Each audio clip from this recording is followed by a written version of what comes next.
Welcome to Uncontained episode 179. I'm your host, Aaron Static Render, and on the show today, my guest comes highly recommended from a past guest of mine, Jarrell Hall. You may remember him from episode 58 and episode 172, where we talk about him doing the motion capture for the White Walker in Game of Thrones, and also doing some work in John Wick 3 as well. So having a recommendation come from him means a lot, and it was well deserved. Steve Huff is my guest today, and he is the founder of Creative Combat, a fight school that focuses on training people to fight for film, how to use weapons in those fights. We talk about some of Steve's favorite weapons, including some ancient ones, and, well, I'll just give you a clue. It involves throwing tomahawks, which is pretty badass. Steve is also a fight choreographer, and we talk about the difference between real-life fighting and fighting on screen and how they differ from each other. So please stick around, listen to the episode. If you enjoy it, please subscribe to the podcast on your favorite podcast player, iTunes, Spotify, Google Play, wherever you want to listen to. One of my favorite ones recently is Podcoin, where you can actually get paid for listening to podcasts. But there's a lot of great podcast players out there, including Himalaya. Subscribe on all of them if you want, and help people find out about this show. I won't keep you waiting any longer. I want to dive right into this interview with fight choreographer and instructor extraordinaire, Steve Huff. How are you doing today, Steve? I'm good. Glad to be on the show. Well, thank you. Thank you for coming on. You came highly recommended by one of my past guests, Jarrell Hall. After talking to him, he's like, you really need to talk to Steve Huff. He's like one of the guys that, I work for and also teaches me some of the cool stuff that I do. So Great. Thank you so much for taking time to come on Uncontained. Now, let's just get started a little bit. Start with something basic. Like, how did you get into doing fight choreography? It's one of those things where I never would have thought I would have ended up where I am now. Okay. I got into martial arts as a kid back in the 70s, and that was, like seeing all of the Bruce Lee and the Chuck Norris movies in the drive-in. And then, of course, Star Wars came out, and I wanted more than anything else to be able to swing a lightsaber. So eventually I started getting into doing some different types of weapons, predominantly like a Chinese martial arts background, various forms of Kung Fu, which incorporates a lot of weaponry, and then started branching out into different styles and just kept going ever since I was a kid. So it was always kind of a passion. I also really got into Dungeons and Dragons as a kid. So okay. That kind of fueled my interest in European weaponry, which then led to like reading up on knights and things like that, which kind of led to a passion for history as well. So I kind of put the love of weapons and the interest in history together, and just found myself drawn to studying a lot of different fighting styles, but also like researching the culture around them to try to gain a better understanding of, when you're looking at fighting arts as a whole across the spectrum, time and different cultures, why are some things the same, why are some things different? And that was kind of what I really was drawn to. And then that just led to always having, an interest in action films and all of that, obviously, because of the martial arts, and then the fantasy films and sci-fi genre. I started teaching at workshops, and then started traveling internationally teaching, and I started meeting a wider variety of people, including stunt performers and a lot of stage combat people. And then I just kind of started being invited more and more to teach workshops where they were getting into fighting for film. And I'd always had a dream to get into doing fights and stunts, but I grew up on the East Coast, so that was just kind of difficult. Understandable. Yeah. Then about 6 years ago, an opportunity came up. I had gone through some major life changes, and opportunity came up to move out to LA. And so in my 40s, I left a tenured teaching position to come out and come to Hollywood. Oh, cool. That had to be a big step. So, what sparked the move from the East Coast? Or is that where your tenured position was? I'm just assuming. Yes. Yeah, I was Okay. a high school teacher, actually. Okay. All right. So, what sparked the move, or what gave you that go like inspiration to pack up and move out west to Hollywood? Well, like I said, it was one of those things that was kind of always in the back of my mind, and I kind of always what if what if when I was younger I had gone out and followed that dream then, but it just didn't go that way, and life went one direction. I ended up I got married. We were both teachers, and then went through a divorce. We were still it was pretty amicable, Okay. but I had just gotten to the point where I continued to teach and live roughly in the same area for another couple of years, but I never felt grounded. I never felt like I belonged. Even growing up, I always felt just kind of different. And then I just like the opportunity came up, and I gave it a lot of thought, and I just realized I why not? I really had nothing to lose. Very cool. And you said something that seems to run like through a lot of people in the entertainment industry. It's like growing up, I just felt different. Didn't quite feel like you fit in. It seems to be a common thread, just an observation. Yeah, well, I think with artistic people that just it really tends to be the case, because it is something that makes you seek different. And a lot of times, if you're in an area where that just isn't really supported, it can be hard. And finally, I just got to that point where it's like, I need a change. Yeah, definitely, man. I kind of went through the same thing growing up in the Midwest. I finally got out here to California. I'm up in the Bay Area now, but taking that first step to move out is a big one. To go out to play a place where you don't really know anybody, and I commend you on that, my friend.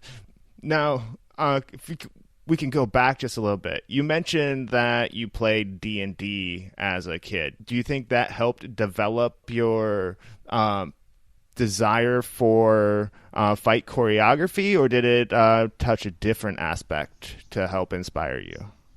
It was absolutely a vital part of that whole side of my life.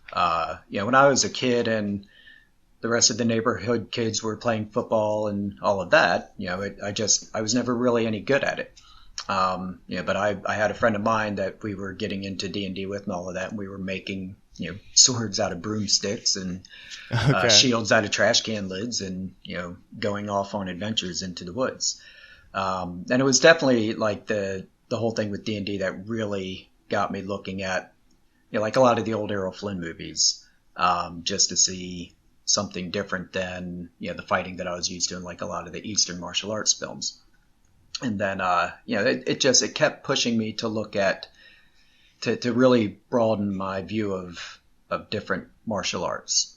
To realize that there was a diverse martial culture beyond just what most of us are used to, with a lot of the Eastern martial arts.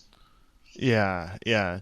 So I got a question about fight choreography or film fighting versus like say if you had like a street fight or something in real life. Do the two um do if you can do one, can you do the other?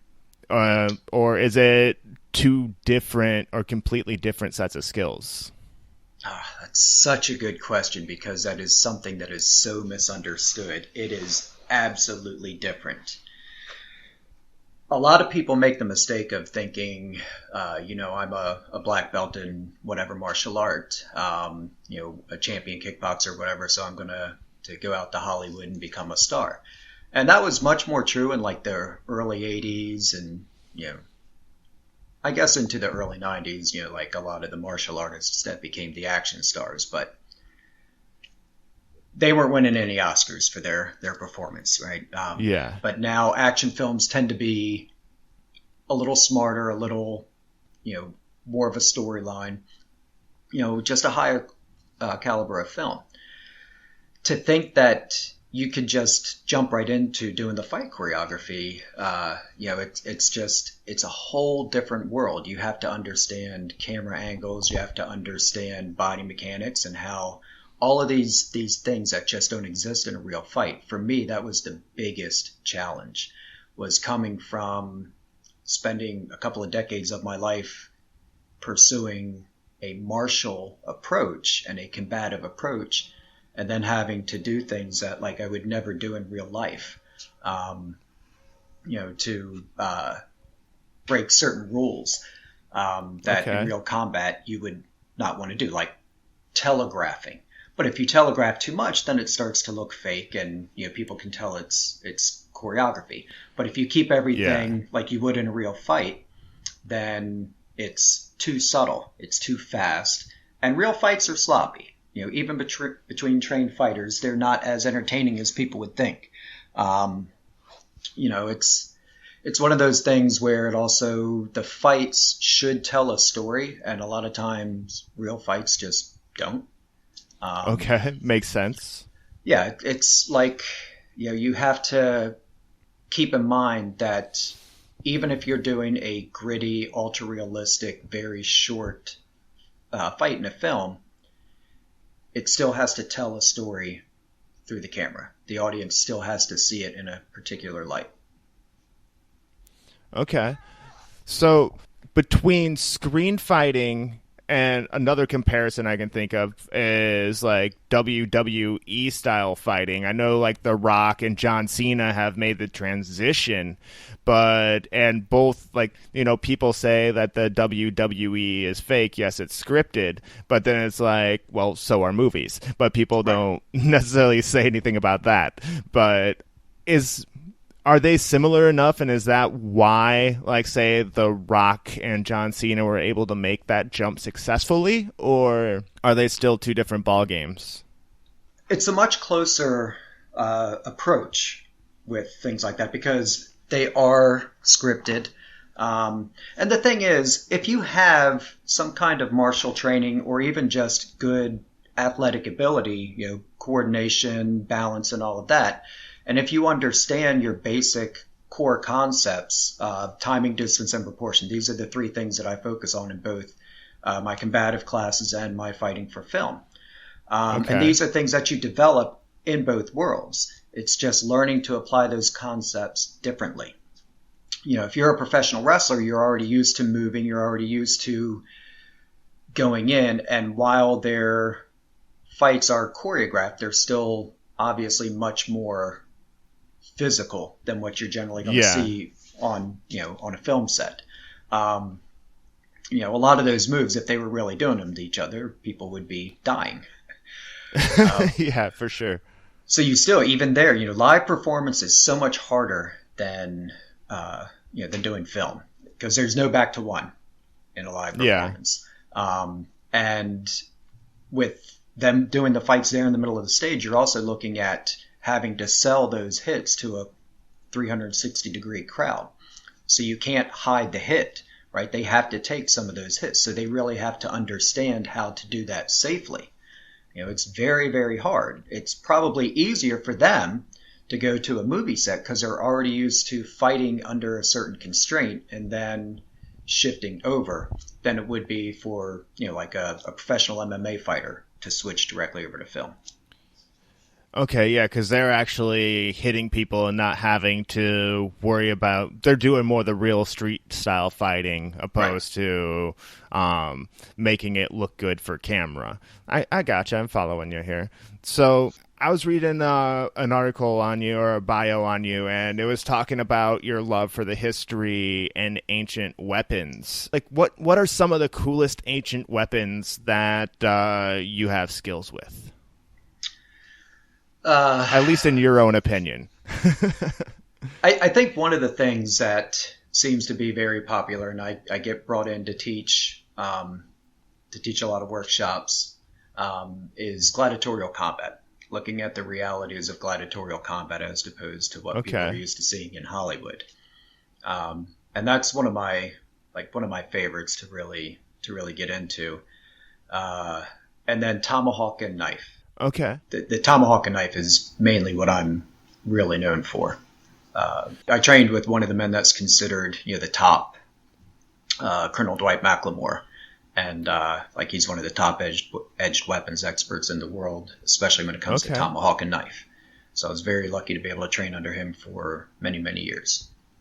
Very cool. And I see you're starting. I actually saw this on Facebook today that you have a class coming up teaching tomahawk and knife fighting. Yeah, yeah.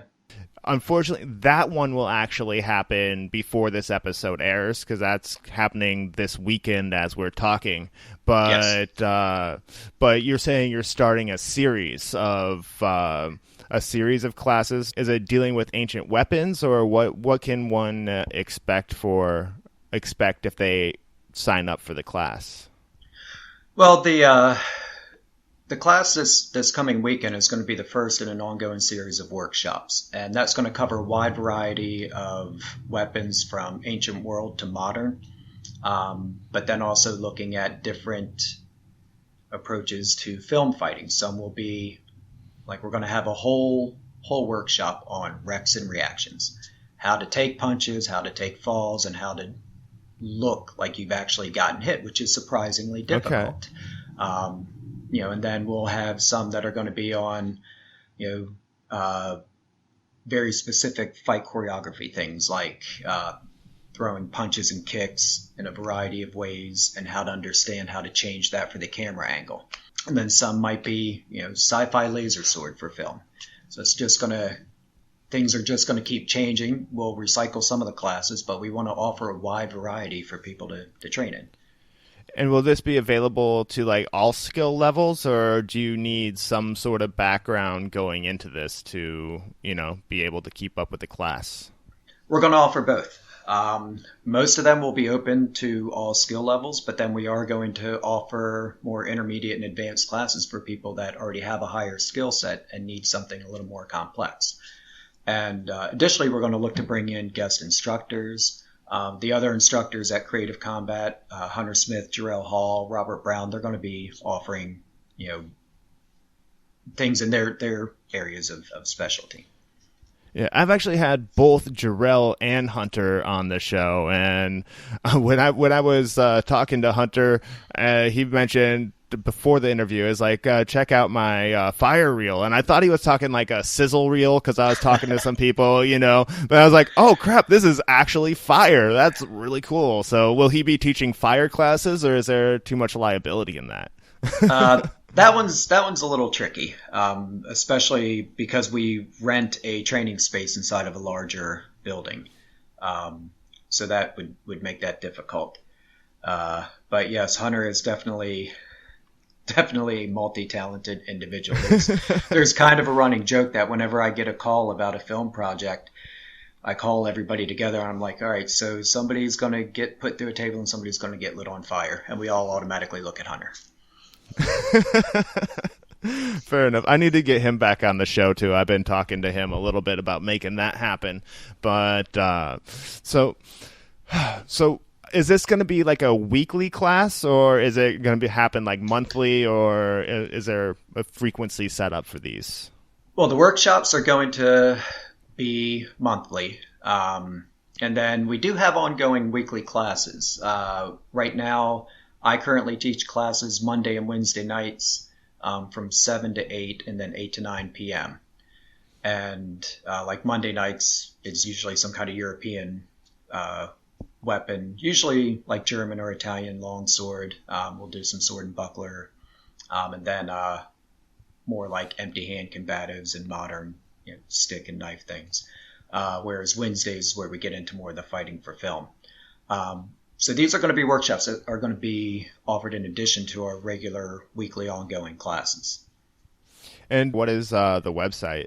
It's creativecombatla.com. And so they can go to creativecombatla.com to find out more information on these classes if they're in the area and want to sign up. Yeah, yeah. And it generally has a list of what classes are going on in any upcoming events that we'll be at or, any workshops that we're going to be hosting. Really cool, man. Really cool. If I find myself down in the LA area, if I know about it in advance, I may have to sign up for something. I used to do the whole fighting with sticks and stuff like that as a kid with my brother. It always started out as play until we locked shins or something. Yep, yeah. And then it turned real. But what is like your strategy or your mindset when going into a job as a fight choreographer? What do you like to have lined up, or aspects do you focus on the most when you're choreographing for a film? That's a tricky question because it could be a different situation every time. But usually, I really like to work on projects where it's not just a fight for the sake of a fight being in there. It's not just violence for the sake of violence. I like it when it's actually something that means something. Now if it's the lead character working their way through the lower level villains till they get to the big boss, then that's one thing. But if it's just going to be a quick little fight that doesn't really make sense, it's harder to really get into that. Okay, fair enough. It's just there's so many times where the fights just don't really fit the story in films. And it's like the most realistic fight is not always the best fight. One of my favorite fights of all time, film fights of all time, is the fight in The Princess Bride. The sword fight? Which fight? The one where like, oh, but I'm left-handed? Yes. Okay, that is a great movie. And it is. And the thing is, that fight, there is nothing really martially sound, nothing real in that fight other than the names of the masters that they're throwing out. It's all very golden age of Hollywood swashbuckler style fight choreography. There is really very little that they're doing with those weapons that you would actually do with those weapons. But it's such a great fight because it brings those characters together in a way that just dialogue isn't going to do it. Yeah. And that's something that whenever I break down a fight scene, just like if I'm playing a character in a script, I'm going to break it down. I'm going to look at every little bit of motivation. Same thing with the fight sequence. I'm going to break it down. Why are these characters fighting? What is the tone of the story? Is it going to be very ultra modern, gritty, realistic, close quarter, a lot of quick hits, throws, and things like that? Like John Wick and that type of vibe, or is it going to be something a little more stylized, like maybe like Into the Badlands has very beautiful, very nice stylized types of fights. Yes, definitely. I enjoy that show. I haven't watched it for a while, but I need to get back into that. Sorry for the sidebar. Yeah, no worries. I agree. But that's just a good example of how you can take and create a fight scene that they're doing things that we all know you can't really do, but it fits the story. It fits the world that they've created. Yeah. So that's one of the things that a lot of people don't stop to think is, does this fit the story? It's like, as much as I love that Princess Bride fight, if you take that fight and drop it into Game of Thrones or into the Badlands, it's no longer a great fight because it just doesn't fit. Yeah, it's too campy for that. Right. But in Princess Bride, it fits. I see what you're saying. Exactly. And that's a part of it that people don't realize. It goes beyond just being able to put together moves. You have to be able to create a story. You have to be able to create a tone in the fight that fits what you're trying to do. I've had to do fights where they've been set to music and very specific beats. You have to have certain actions. I did a music video where they had 3 very specific beats that they wanted the characters to happen in a sword fight, and then the rest of it was up for me to decide. Okay. So I hit those beats, and then I just kind of made the video where it looks like they're dancing almost, with a lot of spiraling movement. Okay. Is it more difficult if you have to set it to music, I'm guessing?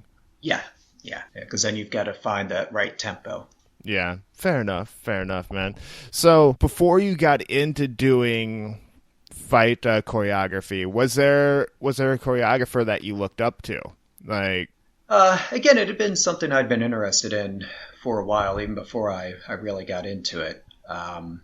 And some of my favorite films, it's the legendary greats like William Hobbs he was a very prolific fight choreographer back from the 70s on, and even longer. And he did like the Oliver Reed, Michael York, Three Musketeers and Four Musketeers, and the fights in that are just gorgeous.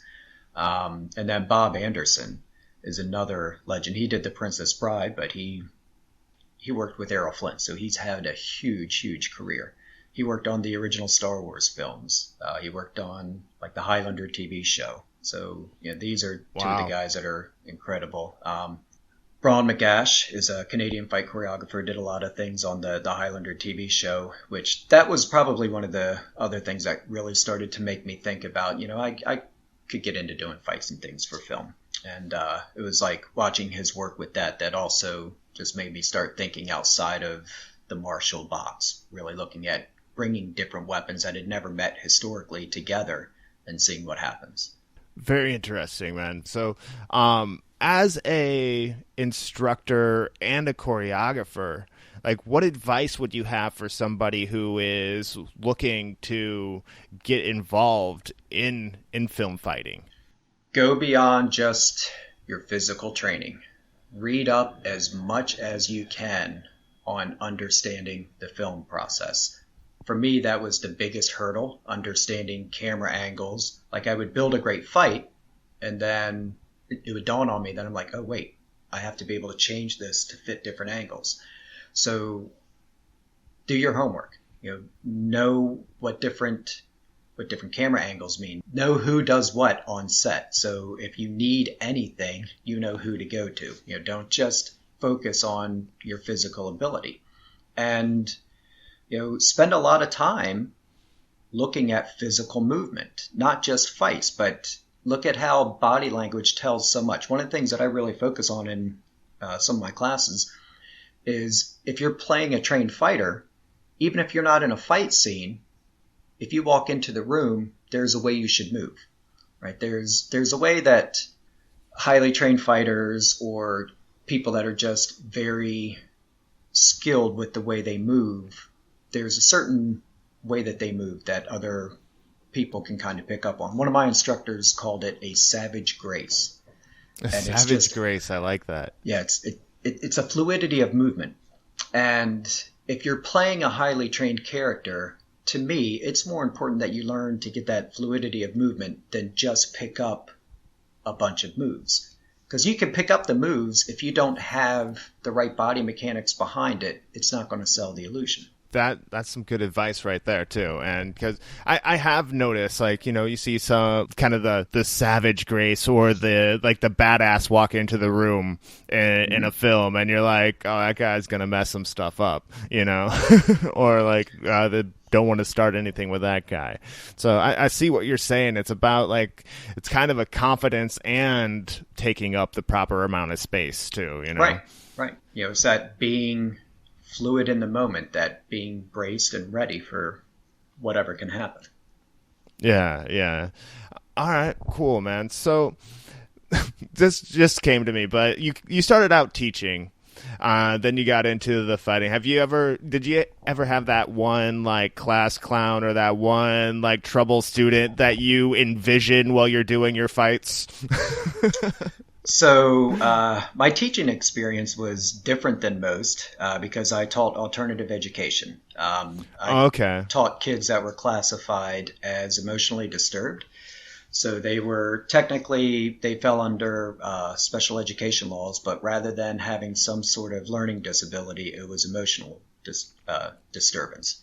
A lot of them were former gang members and just from some really horrible situations.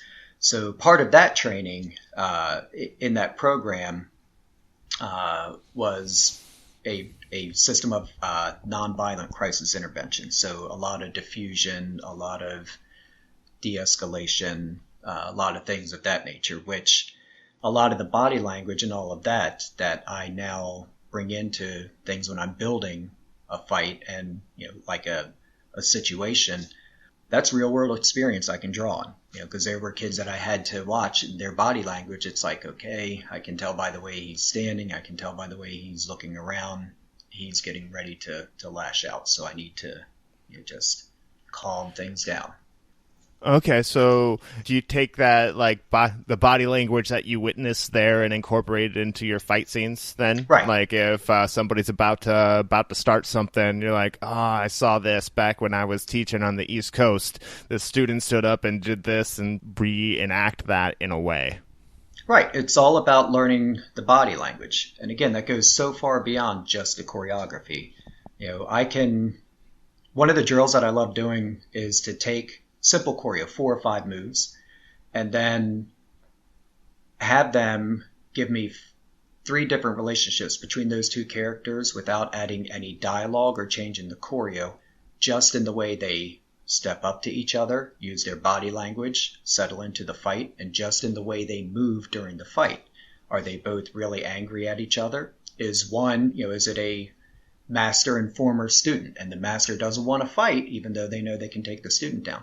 These are relationships that if you understand body language, body positioning, you can do that without even ever uttering a word. That's acting the fight. Nice. It's cool that you can adapt your past experiences into this and kind of like use that teaching experience to better express what you want to get across on film. So that's really cool right there. Yeah, life has a way of, no matter what different paths you go down throughout your life, you always seem to find a way that each new experience finds a way to bring something from your past experiences, even if they're not directly related. It's like you're always just finding something to draw back on, something to bring into the present. And that's one of the reasons I love what I do, because it's constantly giving me a different creative challenge. So I'm constantly being able to go back and draw from my own experience and things that I might not have even thought about for 10, 20 years. Yeah. It proves the show. You just need to pay attention to like your surroundings, and what you're doing may come back and be beneficial to you, even if it's not what you want to be doing at the moment. Like, what would you say you do right now to promote yourself, either as a fight choreographer or promote creative combat? Well, right now, the things that most people do, the social media, the Instagram, Facebook, and so on. And then I'm always, whenever I'm meeting people, doing a project, I'm always just like, finding out more about them. And a lot of times everybody's got something going on, or they know somebody. And so just keeping that network going, and just letting people know when somebody does express an interest in what I do, explaining to them what makes me different, in my opinion, from some of the other, because there are some amazing fight choreographers. It's not an easy industry. There's some good competition. And, I just try to let people know what my approach is, because sometimes I feel like I do have different perspectives on things. I do a lot of going out, teaching at different events. We just all came back. Hunter and Jarrell and I were all up, and Rob too. We're all up in Vegas just a couple of weekends ago, teaching at Combat Con, which is a 4-day martial arts experience up there. And then word of mouth. Word of mouth is huge for any business, really. Yeah. So podcast, fight school, anything like that. So if you can get people talking about you, you're doing something right. Yeah, and just stay in the loop.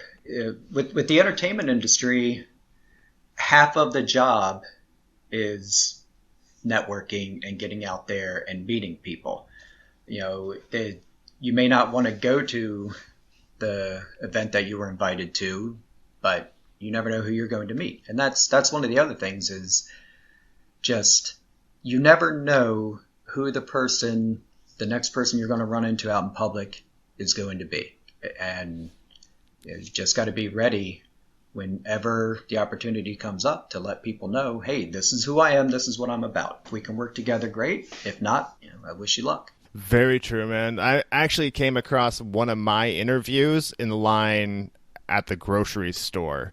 There was this guy who was just kind of singing to himself. I was like, hey man, what you singing? He's like, I'm singing my song. I was like, what? He's like, yeah, I have a song on iTunes. And he's like, I was on American Idol, and Nice. his name's Rocky Peters. And it turned out to be like an awesome interview just because of his backstory and everything like that. But it just goes to show you never know when you're going to come across somebody that could, be very interesting or even helpful for your career, Right.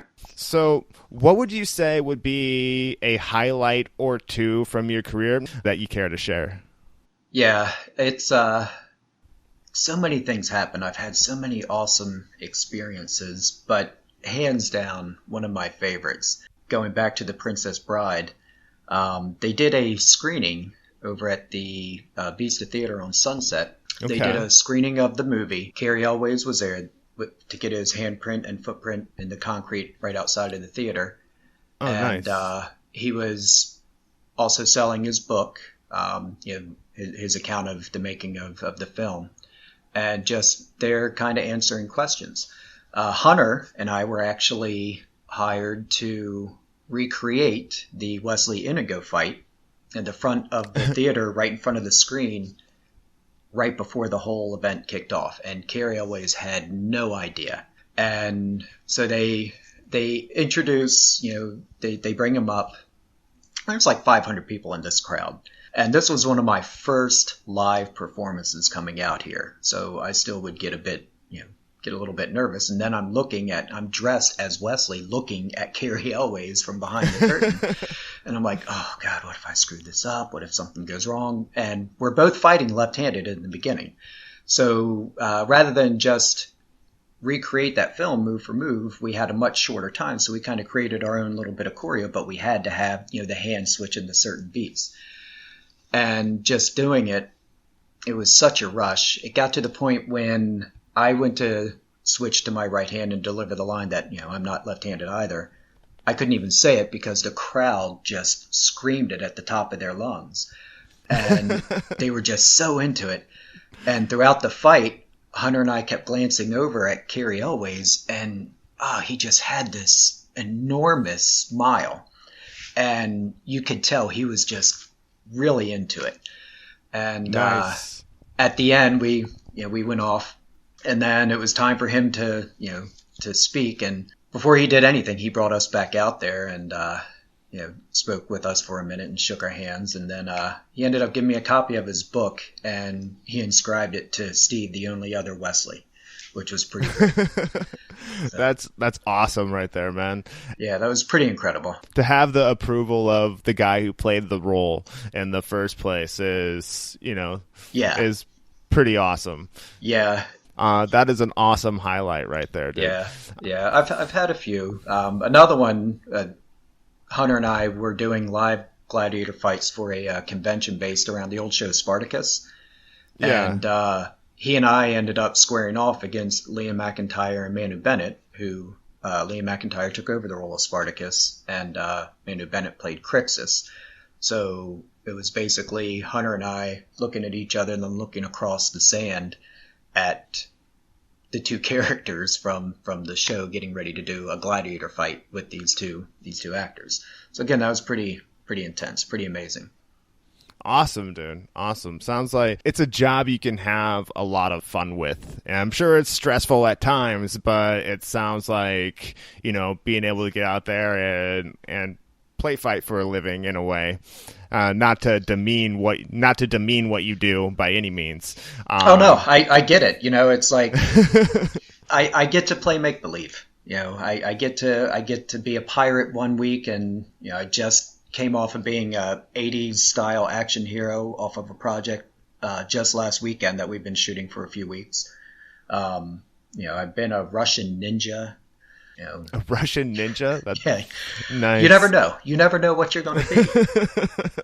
Very cool. Very cool. So, now when you are working, when you are like doing stunt choreography or even in class teaching people, what do you want people to take away from the experience of working with you? The main thing that I want people to really be able to take away is just learning how to be more in touch with their body. Learning how to be able to move better, to be able to be just more aware of what's around them. You know, the reality of set is there's a lot of moving pieces. There's a lot of things going on, and that can be very intimidating the first time you're trying to do a fight, because you've got to keep in mind, you know, where's the light? Where's the camera? What are the moves? You know, where am I supposed to fall? You know, I have to make sure that I step in with the right foot every take, or it's not going to match up. These are a lot of things that, you know, it's all going on. And, you know, it's just by training, by getting this constant familiarity with yourself and your immediate surroundings, it makes it a lot easier. The less you have to worry about basic mechanics like footwork, balance, body awareness, the more you can focus on the other things. It makes it a lot safer. And just really, really getting people to understand that just like anything else, if you don't have the training, faking it can get people hurt. I know people that have been maimed because they don't have the training and they thought that they know how to handle a sword. They've watched movies. How hard could it be? Yeah. And it's definitely something you want to have the training with, especially handling weapons. You know, it sounds like a no-brainer, but, you know, some people, yeah, I could do that. Yeah, and that's one of the things that surprises me, how often people don't realize how even the smallest physical movements can be dangerous. I've been brought in to do things as seemingly simple as a high school kid walking back to his desk gets tripped by another kid. And that just seems like it'd be nothing. But I was brought in to show the kid how to sell being tripped without actually losing his balance and then falling. You know, and it was one of those things where that production, somebody was smart enough to realize, well, if we're going to have him trip him and he falls, that's kind of on us. We should probably get somebody that actually knows how to make this happen. Yeah. So is there a trick to falling but not falling? Or falling in controlled manners? Yeah. You know, sometimes you fall. You just got to fall, but it's knowing, you know, that's when you pad up or you put a pad down. But for a lot of things, a lot of times you have to be able to take the fall and take it into a roll. You know, it's just like doing Aikido, for example, or Judo or Jiu-Jitsu, any of those where you have a chance of getting thrown. You learn your break falls. Same thing with this. You learn how to take these falls safely, but make it look like you're really taking a hard fall. You know, those are simple things that a lot of people just, especially when you're working on a smaller project, they don't think about it. And next thing you know, people are getting hurt. Yeah, does the camera angles and everything help sell it too, or is it like, or like sometimes you look at it as like, okay, they did that in 2 takes, like he went down like this and then cut, and then it shows him kind of on the ground. Is that I don't know, is that a common way to do it, or if you know what you're doing, can you sell it easily without those cuts? It really depends on the particular situation. If you don't have the ability to actually show somebody hitting the ground, then doing it, showing like maybe the beginning of the movement and then cutting away to the person, you know, just on the ground and making it look like they've hit the ground is a good way to do it.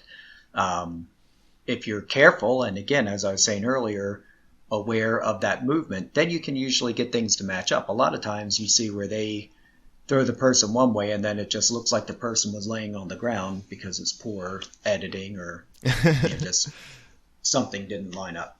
Fair enough. All right, man. Well, it's been a blast talking to you. Actually, we're getting close to that final question right now. But before I get to that, where can people get a hold of you online if they want to take a class at Creative Combat? or just let you know that they heard you here on Uncontained?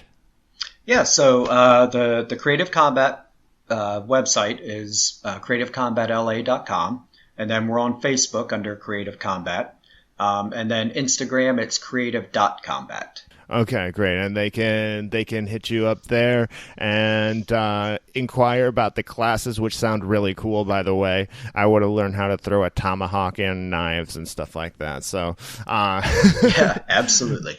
All right, Steve, it is that time for the final question of the show. It's actually the title question of the show. Steve Huff, how do you live uncontained? With this industry, one of the hardest things that I face every day is the fact that I'm almost 50. And most of my competition have either been doing this for 30 or 40 years, if they're my age, or they're in their 20s. Yeah. And for me, I faced a lot of, you're a little too old to try this, or, a lot of, you don't heal as well and, get up as quick as you did and all of that. And it didn't matter to me. There was nothing anybody could have told me, because I made the decision that this is what I wanted to do with my life. And I went about it as smart as I could, but walking away from a career to try something new in your 40s, something that is by no means guaranteed, and it's a day-to-day fight, but it's all about, what do you want? How hungry are you for what you want? And no matter what anybody told me, no matter even now when people sometimes tell me, well, maybe you should look into doing something else. People have mentioned falling back on previous careers and all of that. It's like, I'll find a way. I will find a way. I'm not ready to give up that fight. You have to be ready to just keep going. And I will not accept you're not going to be able to do it. To me, that phrase just does not even exist in my world anymore. I just have to keep going and going and going. I'm not going to let anybody tell me what I can or can't do. I'm going to be the one who decides that. I like that determination, man. I like that. That's an attitude that it seems like you have to have in order to make it doing something in the entertainment industry. And thank you for sharing that. And I have one final thing for you to do, man. I appreciate you coming on the show. And will you do me the honor of signing off the show today? Absolutely. Anything that you want, you can get. You just got to go after it. And that's what you always have to keep in mind. I'm Steve Huff, and that's how I live uncontained. And that does it for another episode of Uncontained. Thank you for listening, and thank you to Steve Huff for joining me and sharing his story right here on Uncontained. Please hit him up on his social media, which will be in the show notes, and check him out at creativecombatla.com. And while you're surfing the web, Uncontained is online as well, uncontainedpod.com, or at uncontainedpod at Facebook, Instagram, and we also dabble in Twitter a little bit, so find us there. Also, you can get the audio on YouTube as well, so check it out. Thank you for joining me. Thank you for listening, and those fight classes that he's offering, the weekend series that he's doing once a month, sound badass. So if you're in the LA area and want to learn to throw a tomahawk or a knife or some other aspect of film fighting, that'd be awesome to check out. You can do it at creativecombatla.com. Thanks again for listening, and until next time, live uncontained.